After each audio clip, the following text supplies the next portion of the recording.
अमानत में खयानत हो तो दीवारें भी रोती हैं, जहां विश्वास टूट जाए वहां आवाज़ें बहुत होती हैं। नमस्कार, मैं हूं सौरभ शुक्ला और आप देख रहे हैं न्यूज़ 18। अयोध्या, जहां करोड़ों लोगों की आस्था बसती है, जहां रामलला के चरणों में हर दिन लाखों श्रद्धालु अपना शीश झुकाते हैं, लेकिन अब उसी राम नगरी से जुड़ा चढ़ावे के कथित गबन का मामला लगातार गंभीर होता जा रहा है। एसआईटी की जांच तेज हो चुकी है। राम मंदिर परिसर में श्री राम जन्मभूमि तीर्थ क्षेत्र ट्रस्ट के महासचिव चंपत राय, ट्रस्ट सदस्य अनिल मिश्रा और सहायक प्रशासक गोपाल राव से एक साथ पूछताछ की गई है। दूसरी तरफ इस पूरे मामले को लेकर बीजेपी के पूर्व वरिष्ठ नेता और पूर्व सांसद विनय कटियार के बयान ने राजनीतिक और सामाजिक हलकों में नई बहस छेड़ दी है। कटियार ने न सिर्फ गोपाल राव पर गंभीर सवाल उठाए, बल्कि ये दावा भी किया है कि उन्होंने इस पूरे मामले पर प्रधानमंत्री नरेंद्र मोदी से बात की है। इतना ही नहीं, उन्होंने ये तक कह दिया कि जांच के आधार पर आगे चलकर कुछ बड़े नामों को जेल भी जाना पड़ सकता है। अयोध्या में राम मंदिर के चढ़ावे में कथित गबन की जांच अब निर्णायक मोड़ की ओर बढ़ती दिखाई दे रही। एसआईटी ने मंदिर परिसर पहुंचकर श्री राम जन्मभूमि तीर्थ क्षेत्र ट्रस्ट के महासचिव चंपत राय, सदस्य अनिल मिश्रा और सहायक प्रशासक गोपाल राव से अलग अलग और विस्तृत पूछताछ की। सूत्रों के मुताबिक जांच टीम ने वित्तीय लेन देन, चढ़ावे की गिनती की व्यवस्था और प्रशासनिक जिम्मेदारी से जुड़े कई अहम सवाल पूछे। इसी बीच इस मामले में बीजेपी के वरिष्ठ नेता और फैजाबाद यानी जो आज अयोध्या है, वहां के पूर्व सांसद विनय कटियार का बड़ा बयान सामने आया है। उन्होंने गोपाल राव पर निशाना साधते हुए कहा कि वह सही व्यक्ति नहीं है और उन पर पहले से सवाल उठते रहे।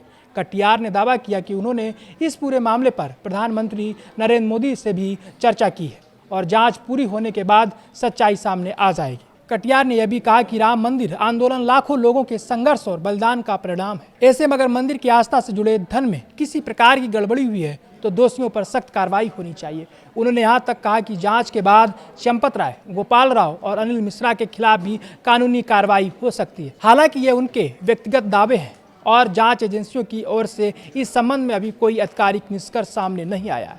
उधर एसआईटी अपनी जांच लगातार आगे बढ़ा रही है।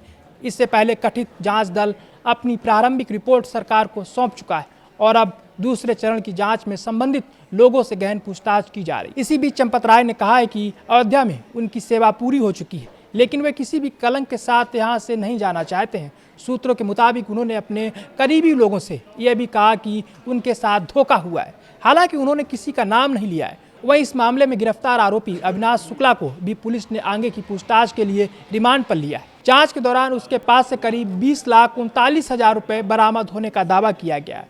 पुलिस अब यह पता लगाने की कोशिश कर रही है कि कथित गबन का पूरा नेटवर्क कैसे काम कर रहा था और इसमें किन किन लोगों की भूमिका रही है। गौरतलब है कि राज्य सरकार ने 13 जून को इस पूरे मामले की जांच के लिए एसआईटी का गठन किया था। 23 जून को प्रारंभिक रिपोर्ट सौंपी गई।